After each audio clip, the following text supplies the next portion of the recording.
Y este ciclo tiene 7 pasos, que se los voy a enunciar rápidamente. El primero es, todos comienzan con una lucha por salir adelante.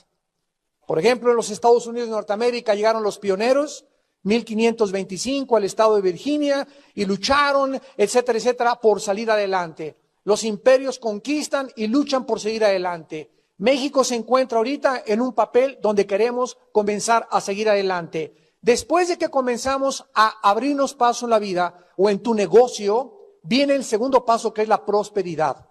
Comienzas a hacer dinero, comienzas a tener ya propiedades, y pasamos al tercer paso, que es la abundancia, donde llegamos a acumular más de lo que deberíamos de guardar. Cuando comenzamos a guardar más de lo que nosotros debemos de guardar, pasamos al cuarto paso, que es la complacencia, donde ya no nos importa absolutamente nada más que nuestra propia comodidad. Roma, por ejemplo, fue destruida precisamente porque yo una complacencia tan grande, habían prosperado, tenían tanta abundancia que comenzaron a hacer orgías y comenzaron a complacerse y a decir, no me importa si tengo sexo hombre con hombre, mujer con mujer, no me importa nada. Ese cuarto nivel llega al quinto, que es la apatía. La apatía es cuando ya no te interesa absolutamente nada. Ni siquiera tu matrimonio, no te interesan tus hijos, no te interesa la iglesia, no te interesa nada ni nadie más que tu propia persona.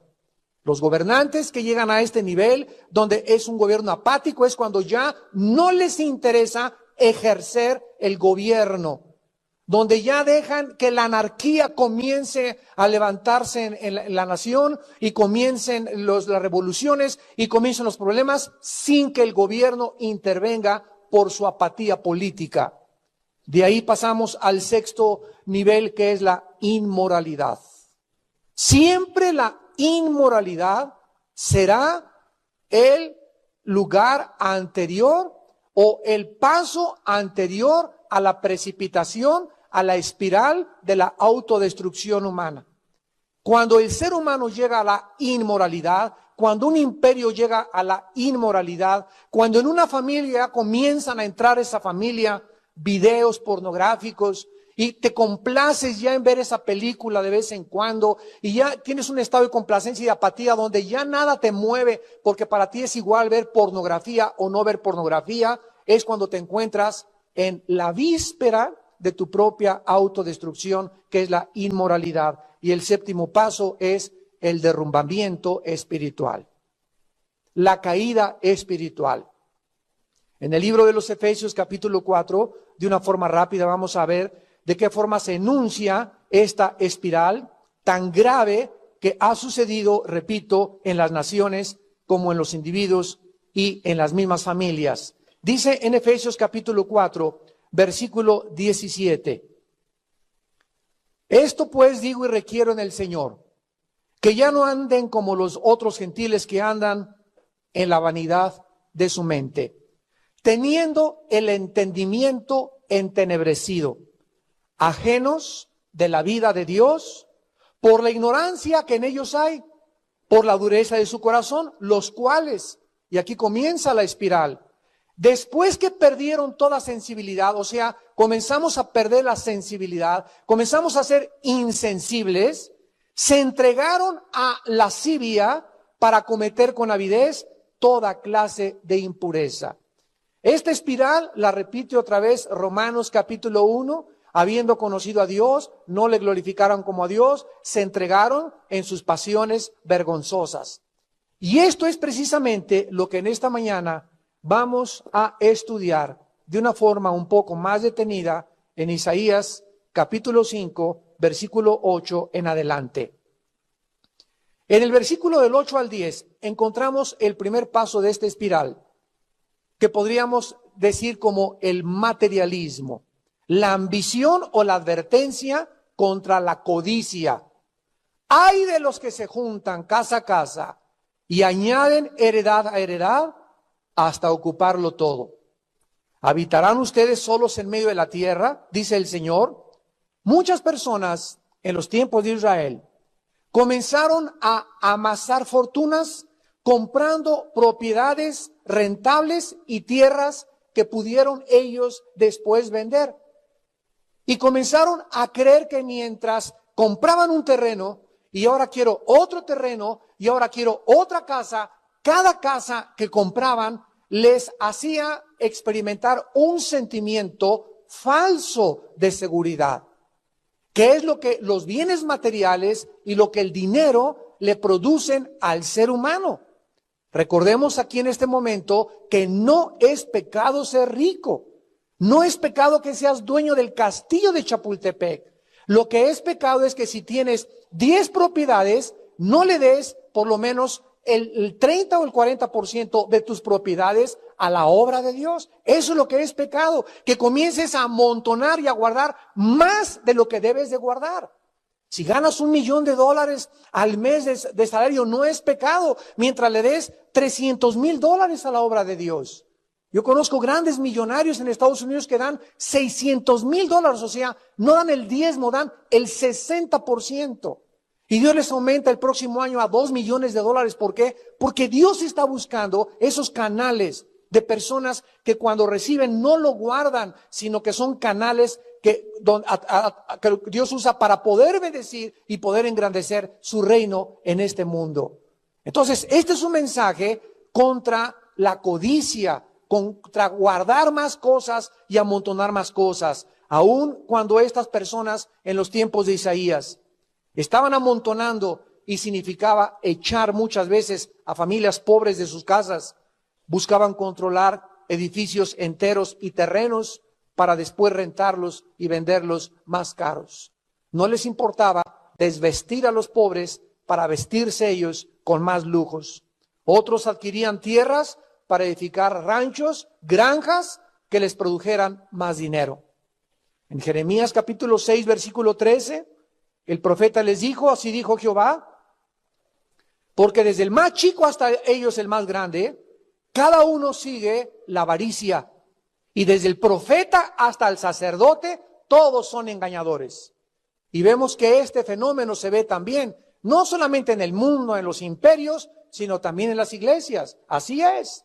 Hay muchas personas, hay muchos misioneros, hay muchos predicadores, hay muchos pastores que están cayendo precisamente en este pecado. En el pecado, ¿verdad?, de estar pide y pide y pide y pide. Y no hay nada de malo con decir a la gente, es una bendición que tú le des al reino de Dios. Pero que no se convierta esto en un pan nuestro de cada día donde tiro por viaje, ¿verdad? Es pedir y pedir y pedir. O sea, llega un momento en el que ya es exagerado esto. Y si me mandas esto, te voy a dar a esto. Y si haces esto conmigo, te voy a dar estas cosas. Y comenzamos ya a vender las bendiciones. Que fue lo que hizo que Roma cayera y sucumbiera hace miles de años. Cuando Juan Tetzel comenzó en Alemania a pasar con una charola, traía un cofre de oro y venía en Alemania diciendo, el primer chelín que entre aquí al cofre, sus pecados serán perdonados por orden papal y del Vaticano. Y en ese momento un hombre monje llamado Martín Lutero escuchó que este hombre estaba vendiendo la salvación y los alemanes pues metían su dinero para que pudieran comprar su salvación.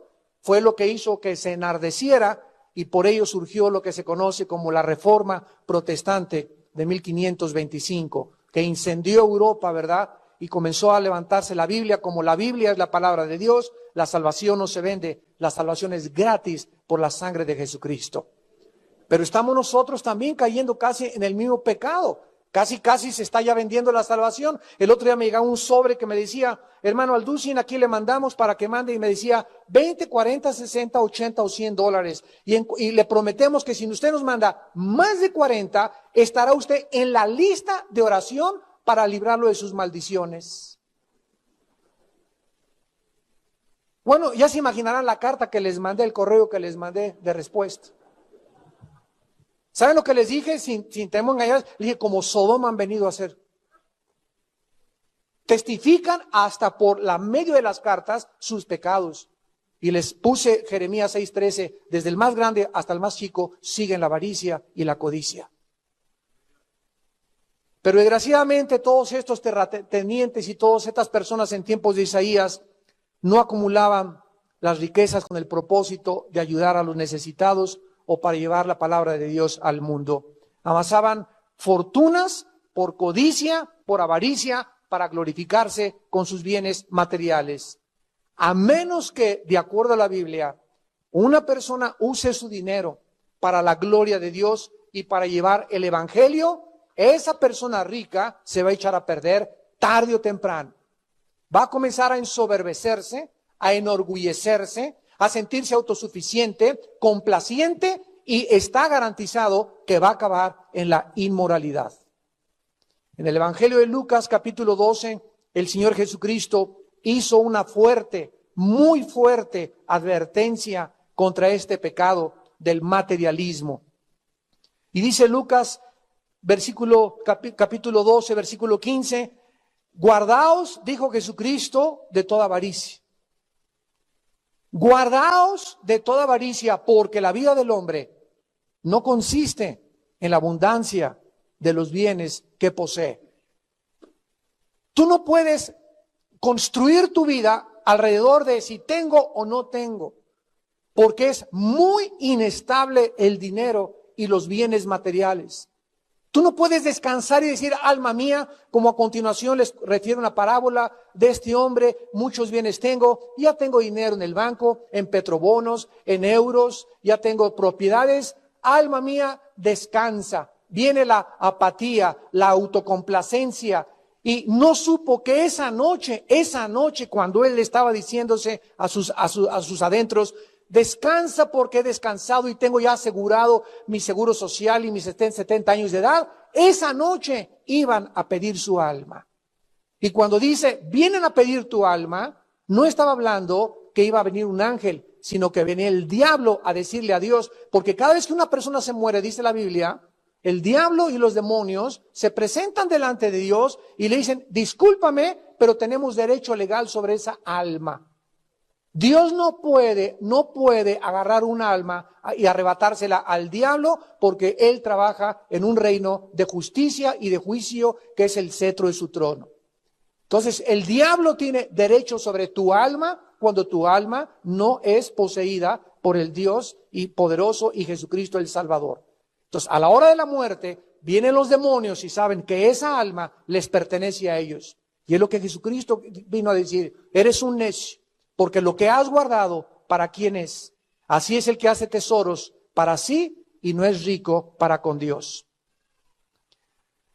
Vemos en 1 Timoteo capítulo 6 que el apóstol Pablo, para terminar con este primer paso de una espiral de decadencia, el materialismo, les da un consejo a los que son ricos.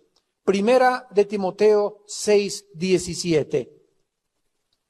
1 Timoteo 6:17. A los ricos de este siglo manda que vendan todo. ¿Eso dice? Jamás dice eso. Manda que no sean altivos, porque desgraciadamente, vuelvo a repetir, la Biblia dice que las riquezas, el dinero, el poder hace a la gente prepotente, autoritaria, soberbia y arrogante para con los demás. Diles que no sean altivos ni pongan la esperanza en las riquezas. En tercer lugar, las cuales son inciertas, sino en el Dios vivo, que nos da todas las cosas en abundancia para que las disfrutemos, que hagan bien, que sean ricos en buenas obras, dadivosos y generosos. Dios no se enoja con que tengas mucho dinero y ganes mucho dinero, mientras tú seas una persona generosa, o sea, en la proporción en la que te entra, es en la proporción en la que das. Entonces, Dios no quiere que tú comiences a guardar porque te vas a hacer orgulloso. Vas a comenzar a decir, es que es mi esfuerzo, es mi trabajo, yo me lo merezco, y le metes debajo del colchón Simmons, ahí todos los dólares que tienes.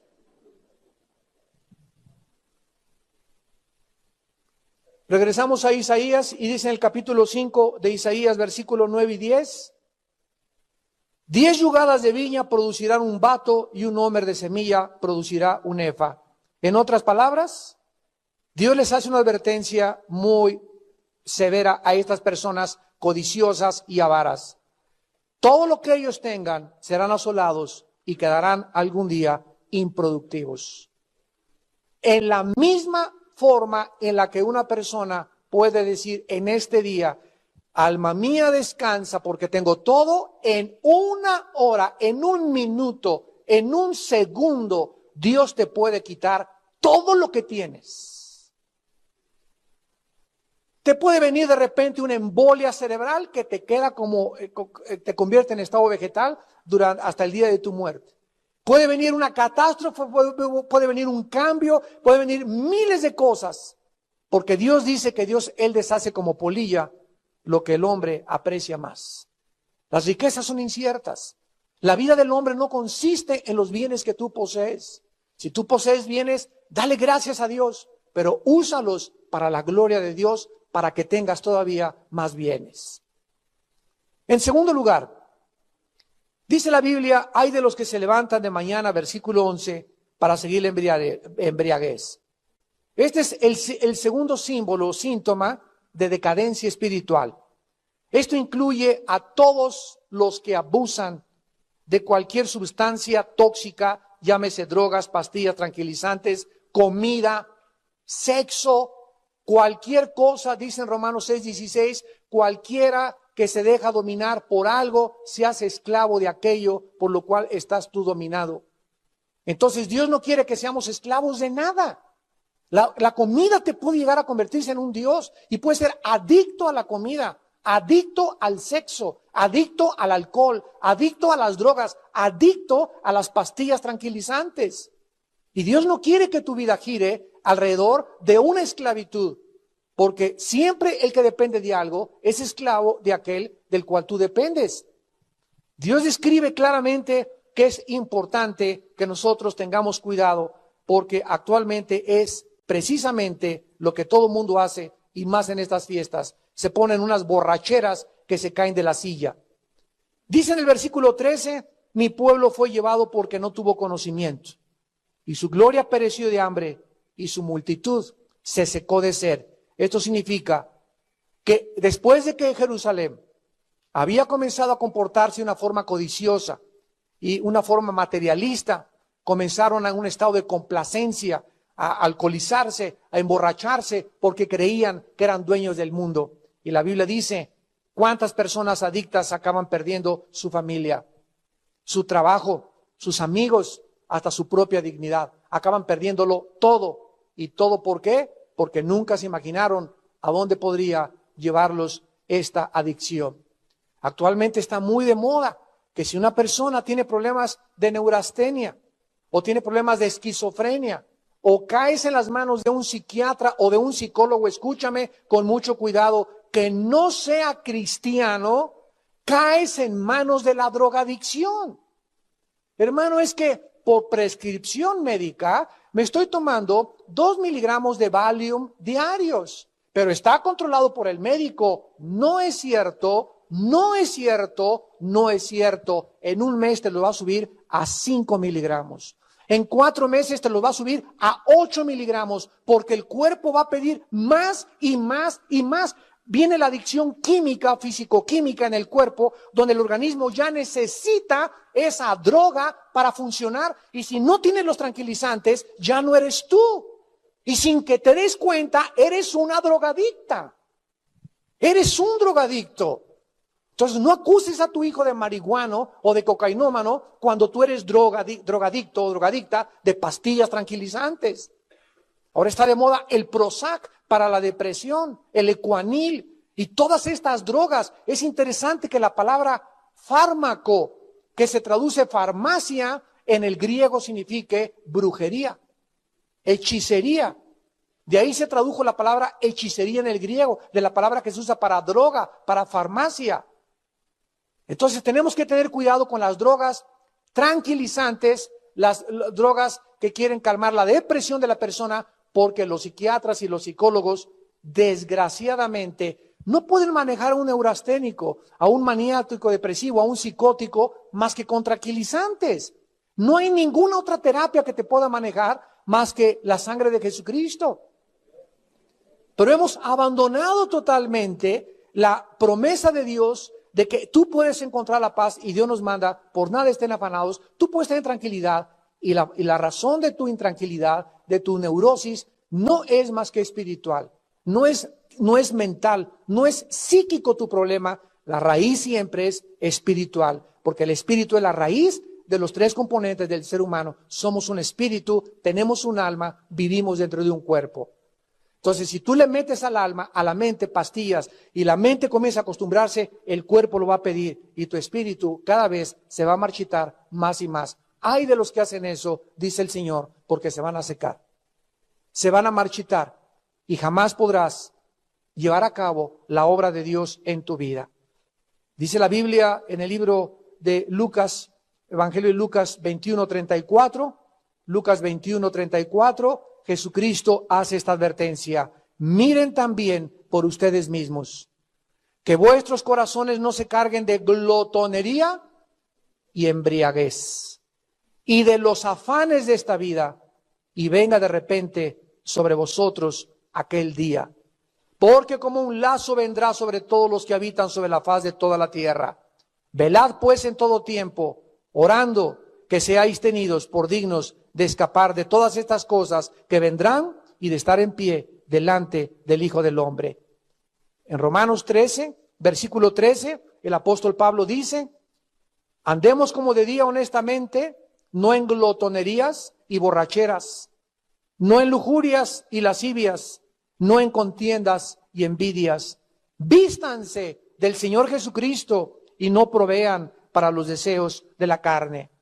En 1 Corintios 6, del 9 al 11, el apóstol Pablo dice: ¿qué no sabéis que los injustos no heredarán el reino de Dios? No erréis, o sea, no te equivoques, no te autoengañes, ni los fornicarios, ni los idólatras, ni los adúlteros, ni los afeminados, ni los que se echan con varones, ni los ladrones, ni los avaros, ni los borrachos, ni los maldicientes, ni los estafadores heredarán el reino de Dios. Y lo más precioso de esto es que el versículo que sigue dice: y esto éramos algunos. ¿No es verdad? ¿O siempre fuiste San Crisóstomo? Y esto éramos algunos, mas ya hemos sido lavados de todo ese cochinero, inmundicia que traíamos. Ya nos ha santificado el Señor y ya nos ha declarado justos en el nombre de Jesús y por el Espíritu Santo.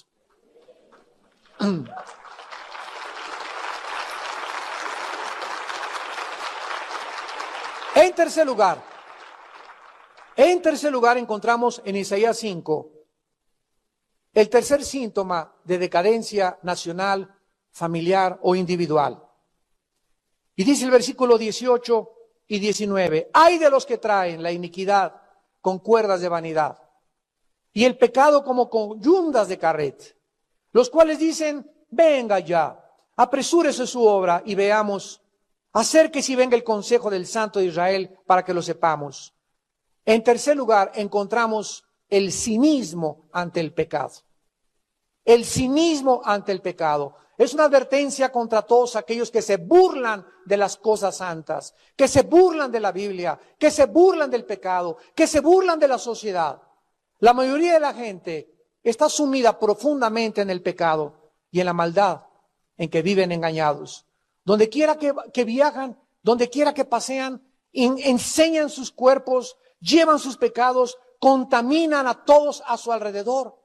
Ustedes ven actualmente, estamos bombardeados como jamás en la historia a nuestra imaginación. Por eso les decimos a las mujeres: mujeres, ayúdenos a nosotros, a los hombres, a no pecar, vistiéndose con ropa decorosa, con ropa decente, con pudor y con modestia. Porque si andas ahí por toda la calle, mueve las pompas y con el ombligo de fuera, el escote hasta por acá, no te sorprenda que algún día te quieran violar y secuestrar. No te sorprenda que los muchachos, por los pantalones que traes, se acerquen, ¿verdad?, solamente para poder tocar tu cuerpo o querer adquirir tu cuerpo. Entonces las muchachas las mujeres tienen que entender que tienen que ayudar, ¿verdad?, también a los hombres a no pecar. Tú no puedes decir: bueno, qué hombres tan cochinotes, ¿verdad?, y tan raboverdes, yo no tengo la culpa. No, claro, pero entiende una cosa: a los hombres, si no lo saben las mujeres, las tentaciones nos entran por los ojos. A los hombres nos entran las tentaciones por los ojos.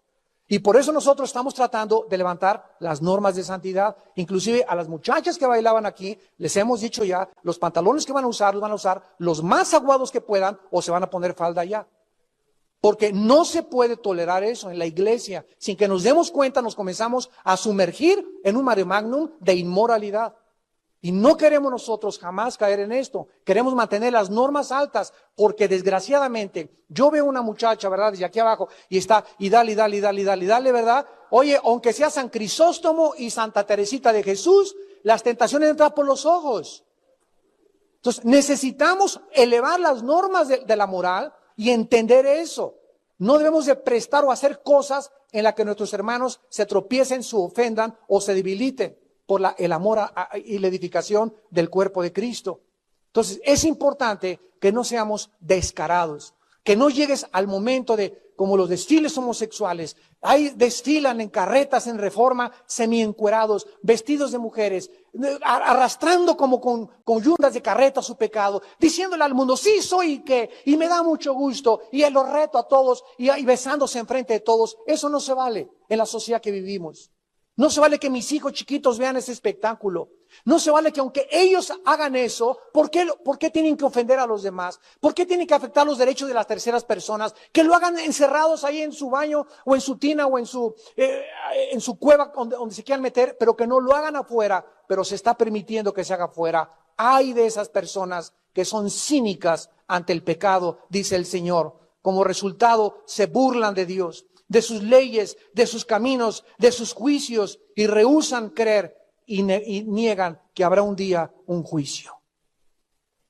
Y todas esas personas en las películas, en los videocentros, en tus amigos en la escuela, que se burlan y te atacan y te calumnian, recuerda las palabras de Jesús. Dichosos y felices sois cuando por mi causa te calumnien, te persigan, mientan contra ti por causa de que eres cristiano.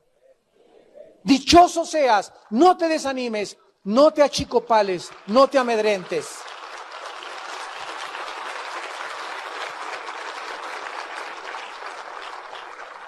En cuarto lugar, dice Isaías 5, versículo 20.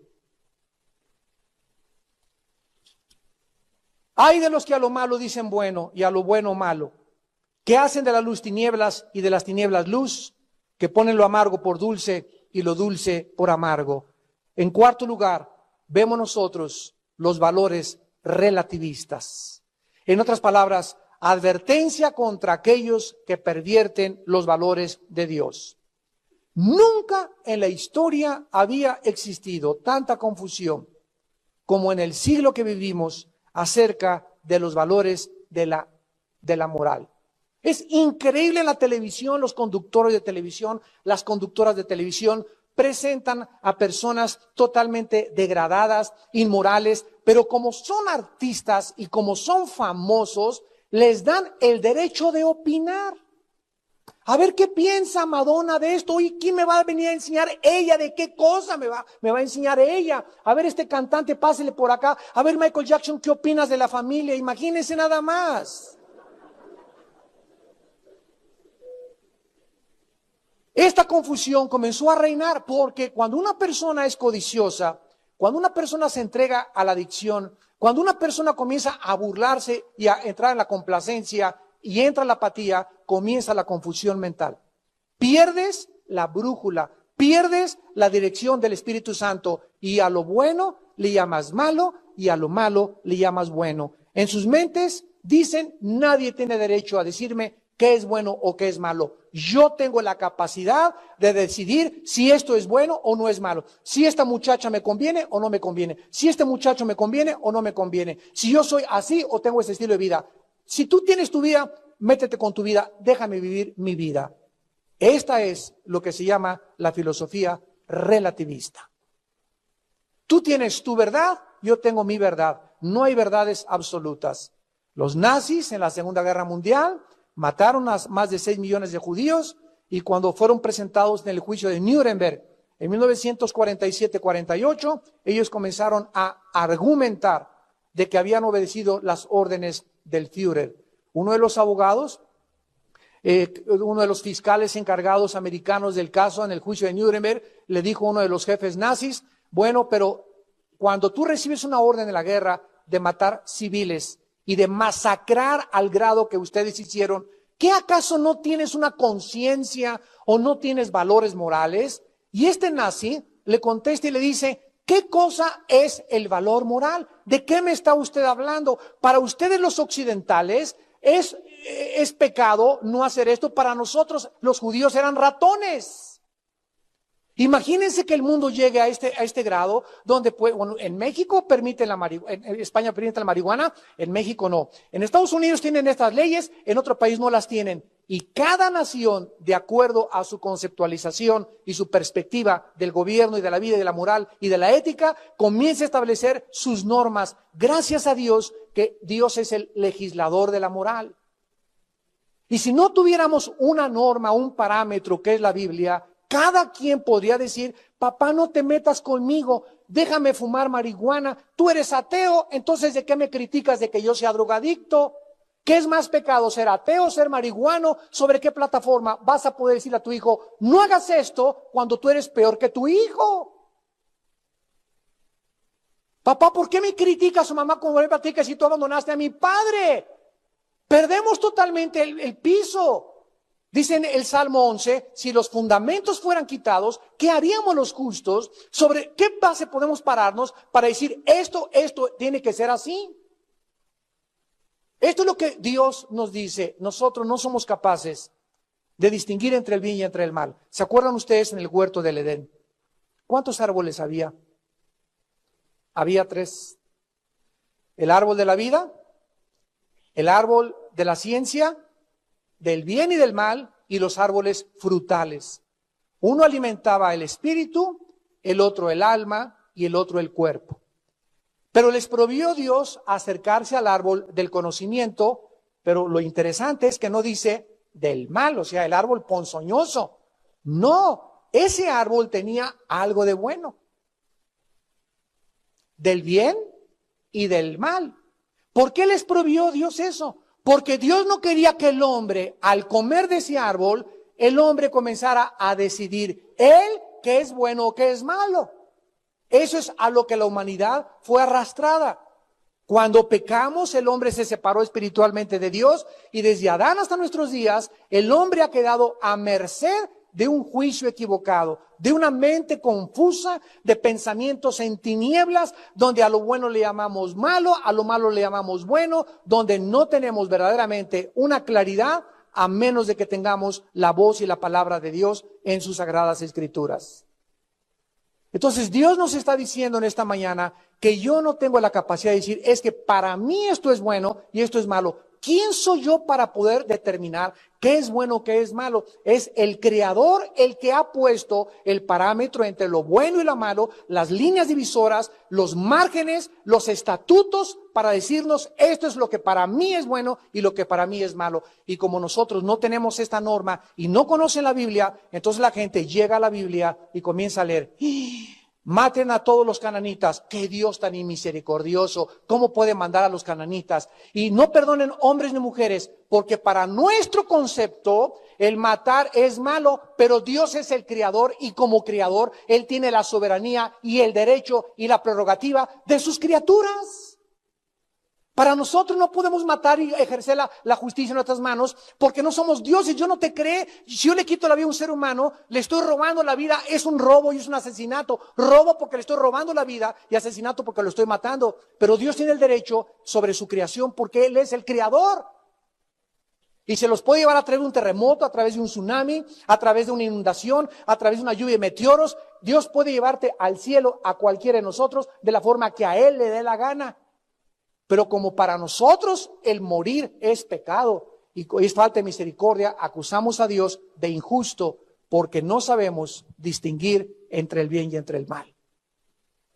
¿Por qué si odias a mi hermanito de 8 años? Ay, si tú fueras justo, no hubieras hecho esto. Oye, ¿tú vas a decidir lo que es justo y lo que no es justo delante de Dios? Semejante renacuajo gusano de aguapuerca. Te vas a poner al tiro al creador de los cielos, al omnipotente y decirle, cuando muchas veces es mucho mejor cuando los niños se van antes de tiempo al cielo. No, pero yo quería que aquí se quedara a sufrir. y que fuera a la secundaria y que lo reprobaran y que se convirtiera en drogadicto y quisiera esto y el otro. A lo mejor era todo eso lo que iba a hacer esa criatura de tu familia, y gracias a Dios que Él se lo llevó. En el tsunami, 70% de los niños en el tsunami de Sumatra, 70% de los muertos eran menores de 12 años.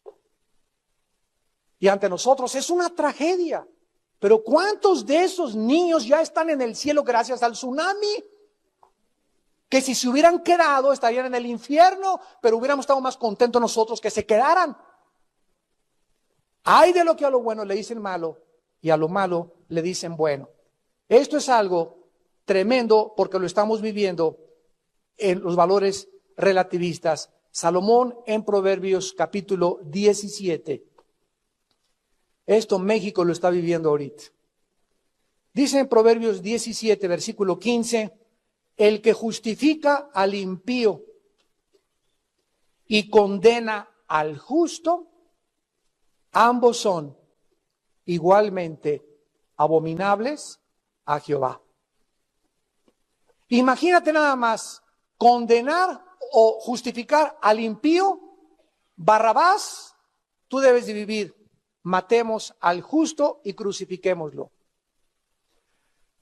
Cuando en una entidad como en México la gente se levanta en contra del gobierno para incendiar los carros de terceras personas, incendiar las oficinas gubernamentales, agredir a los ciudadanos, quemarle sus comercios y sus tiendas, y se captura a los líderes, y después hay alguien que los quiere sacar de la cárcel, es cuando hemos llegado a la insanidad mental.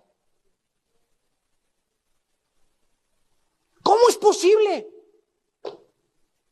que a los ejecutores y a los iniciadores de los que quemaron mi gobierno, de los que quemaron mi casa, de los que quemaron mis propiedades, los quieran ahora sacar? Le damos tantas gracias a Dios que podamos levantar, y Dios pueda levantar un gobierno en México nuevo, que se castigue a los culpables, que pueda ejercer la justicia y el juicio.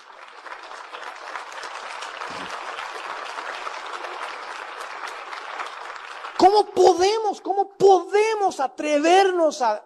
Saquen ese secuestrador pobrecito de la cárcel, saquen ese incendiario pobrecito porque pertenece a mi partido? Imagínense nada más a dónde puede México llegar. Dice en Proverbios 24, versículo 24. Escuchen, políticos que nos escuchan. Proverbios 24, 24. El que dijere al malo, justo eres, los pueblos lo maldecirán y le detestarán las naciones. Le detestarán las naciones.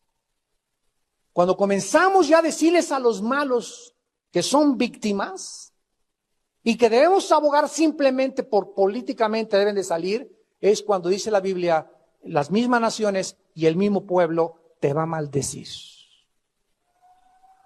Y nosotros somos una voz. Los cristianos somos una voz.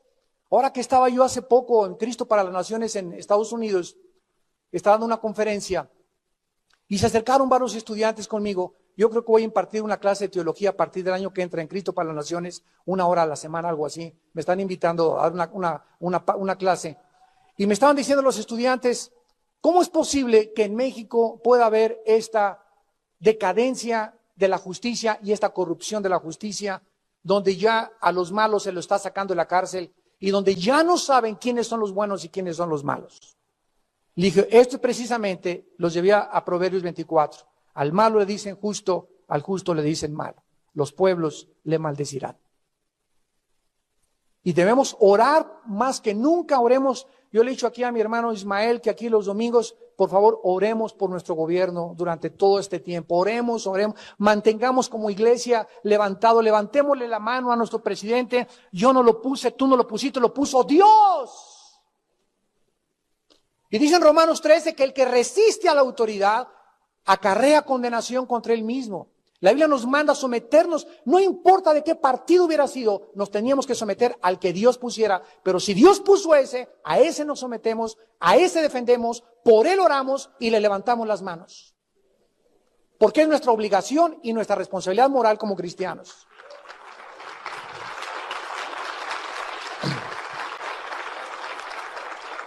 En penúltimo lugar, dice en Isaías, versículo 21, capítulo 5, 21, hay de los sabios en sus propios ojos y de los que son prudentes delante de sí mismos. En quinto lugar, viene la arrogancia del conocimiento. La arrogancia del conocimiento es una advertencia a los soberbios intelectuales. ¿Cuántas personas se creen en sus propios ojos sabios y con la suficiente capacidad de sentir que no necesitan a Dios ni pedirle consejo a Dios? En el Salmo capítulo 2 se describe claramente por David la situación a la que las naciones iban a llegar. Dice el Salmo 2, ¿por qué se amotinan las gentes y los pueblos piensan cosas vanas? O sea, ¿cuál es el resultado de los amotinamientos, de las revoluciones, de los golpes de Estado, etcétera, etcétera? El versículo 2 lo contesta. Se levantarán los reyes de la tierra y príncipes consultarán unidos contra Jehová y contra su ungido, diciendo, rompamos sus ligaduras y echemos de nosotros sus cuerdas. En 1948, cuando se constituyó el Estado de Israel como Estado libre, soberano e independiente, existía un grupo de naciones que se llamaba la Liga de las Naciones. En el 48 ya se cambió la Liga de Naciones y se convirtió en la Organización de las Naciones Unidas. Y desde 1948 hasta el siglo XXI, esta organización internacional tiene como principal objetivo en sus estatutos preservar la paz, impedir las guerras y tratar de que pueda haber tolerancia entre una nación y otra nación. Bueno, desde que se constituyó las Naciones Unidas hasta ahorita ha habido más guerras que en los últimos 18 siglos.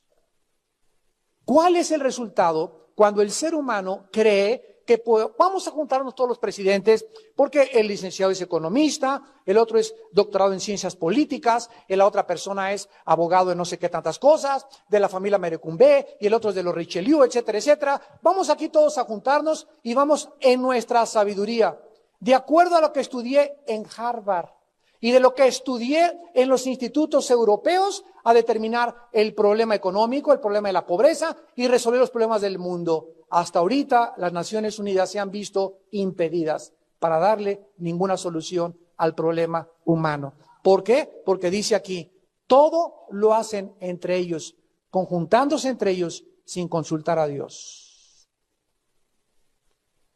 Rompamos sus ligaduras y echemos de nosotros sus cuerdas. ¿Se imaginan que en las Naciones Unidas se levantara un presidente y dijera, la Biblia dice esto, cállenlo, fuchi, lo linchan ahí mismo, religioso, pagano, no metas aquí la religión con la política, espérame tantito, esto no es religión, son bases morales para legislar una nación. Si le quieres llamar religioso a eso, llámale como quieras, pero son los estatutos divinos de Dios. No podemos divorciar a Dios de nuestra vida moral. Y aunque es necesaria la separación de iglesia y Estado, porque el Estado tiene que gobernar y promulgar leyes, la iglesia y la religión es la conciencia de las naciones, es la conciencia de la moral, y el Estado no se puede meter con la moral, la iglesia no se puede meter con la política. Son dos cosas diferentes, lo aceptamos, pero los dos se necesitan. Porque siempre seremos la conciencia. Estábamos platicando con un grupo de abogados hace como 4 días en Dallas y me decía uno de ellos que se tuvieron que ir de México, trabajar en una gran compañía aquí televisiva muy famosa, y me dice, hermano, me tuve que salir de esta compañía televisiva porque desde el director hasta abajo todos absolutamente eran adúlteros y fornicarios.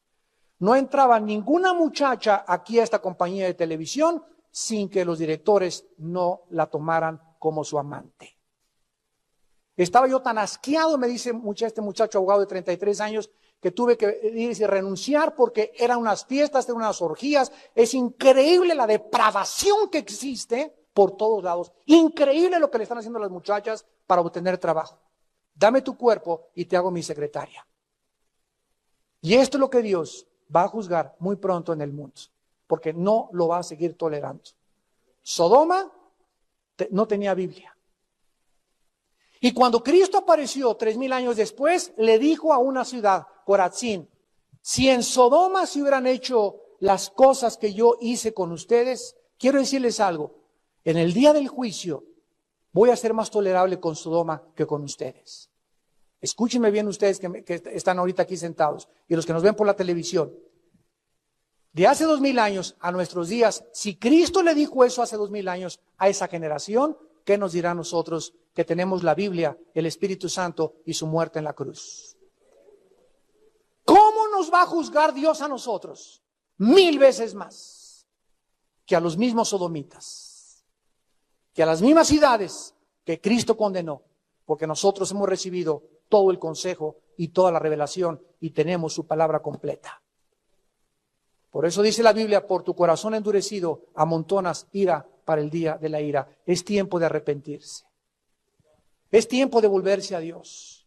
Es tiempo de santificarnos. Es tiempo de estar examinando nuestros valores. Es tiempo de saber que el mundo se nos está pegando y se nos está pegando y es una línea tan frágil, tan delgada, que podemos comenzar a caer en la música del mundo, en los bailes del mundo, en las costumbres del mundo sin que nos demos cuenta. Y tenemos que estar así, yo les decía a mis pastores, pero con los ojos abiertos, velando como atalayas, porque los lobos están por todos lados se nos están metiendo.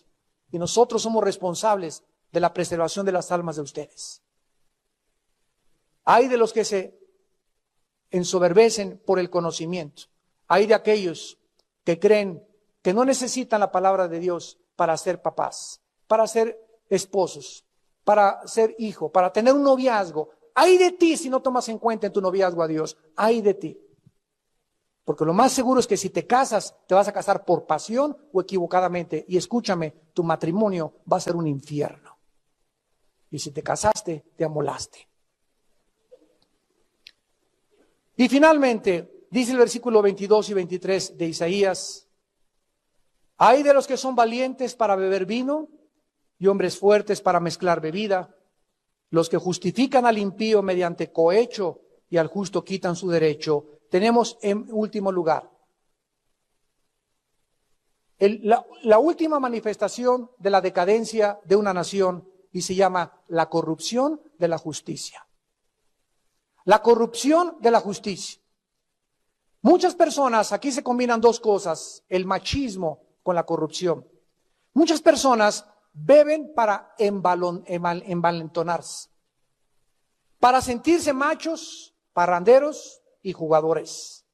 El alcohol les proporciona un valor que no tienen en sus 5 sentidos y un machismo que no tienen en sus 5 sentidos. Y ya alcoholizados son muy valientes para echar pleito, pero en bola. Son muy valientes para golpear a su esposa, para aprovecharse de los débiles, de los indefensos y golpear sin misericordia también a sus hijos. ¡Ay de ellos! Porque Dios los juzgará. Dios nos juzgará tarde o temprano. Y como hemos dicho, eso tiene que terminarse en la iglesia. Tú tienes que respetar a tu esposa. Tú tienes que considerar a tu esposa. Tú tienes que amar y honrar a tu esposa para que te vaya bien. Dios nos ve continuamente las 24 horas del día y tenemos que tener el temor de Dios en nuestro corazón, que Dios nos ve, sus párpados nos examinan. Tenemos que ser santos en toda nuestra manera de vivir. Un matrimonio equivocado, una relación equivocada en tu casa, le cierra los oídos a Dios para oír tus oraciones. Y otras personas ocupan puestos, jueces, legisladores, diputados, senadores, legisladores, para poder aprovecharse solamente de su posición para hacer dinero y condenar al justo y enviarlo a la cárcel, o cerrar los oídos a los ojos de la verdad y de la justicia por causa del soborno que les ofrecen o de la conveniencia de sus propios intereses. Vean ustedes en el libro de Deuteronomio, capítulo 1, la voz de Dios. Dice Deuteronomio capítulo 1, versículos 16 y 17. Entonces mandé a vuestros jueces diciendo, oigan entre vuestros hermanos y juzguen justamente entre el hombre y su hermano y el extranjero. No hagáis distinción de persona en el juicio. Así al pequeño como al grande oiréis. No tengan temor de ninguno, porque el juicio es de Dios. Y la causa que os fuere difícil, la traeréis a mí, y yo la oiré. Y esto también se lo digo a mis hermanos pastores en el mundo entero. Cuídate cuando por las ofrendas o los diezmos de una familia en tu iglesia prostituyas y vendas tu ministerio. Don Pancho fue encontrado en adulterio la semana pasada. Don Pancho Richelieu, pero él es el que nos dio el dinero para el techo y el que puso las paredes. ¿Cómo le hacemos? ¿Cómo le hacemos? ¡Fuera! Y su lana, fuera con todos sus diezmos. ¿Por qué? Porque estás permitiendo el derecho. Tú no dependes de Don Pancho, dependes de Dios. ¿Cómo es posible? Si allá afuera el mundo, los legisladores, los jueces, diputados se venden y se prostituyen, no puede existir eso en la iglesia. Pero está sucediendo desde el sacerdote hasta el profeta. Son avariciosos y codiciosos, dice el Señor. En eso está cayendo la iglesia en el siglo XXI. Por eso no me invitan tan seguido a predicar a muchos lados. Pero no podemos dejar de decir estas verdades. Nos han censurado por todas partes como ustedes no se imaginan. Pero tenemos que seguir blandiendo y levantando la bandera de la verdad.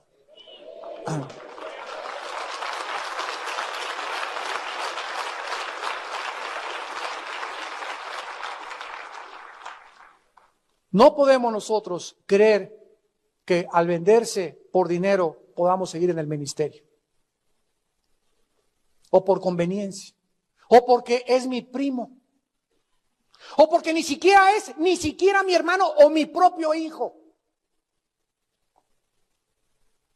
Los pastores aquí saben y son testigos que yo he tratado de ser imparcial totalmente, hasta con mi propia familia.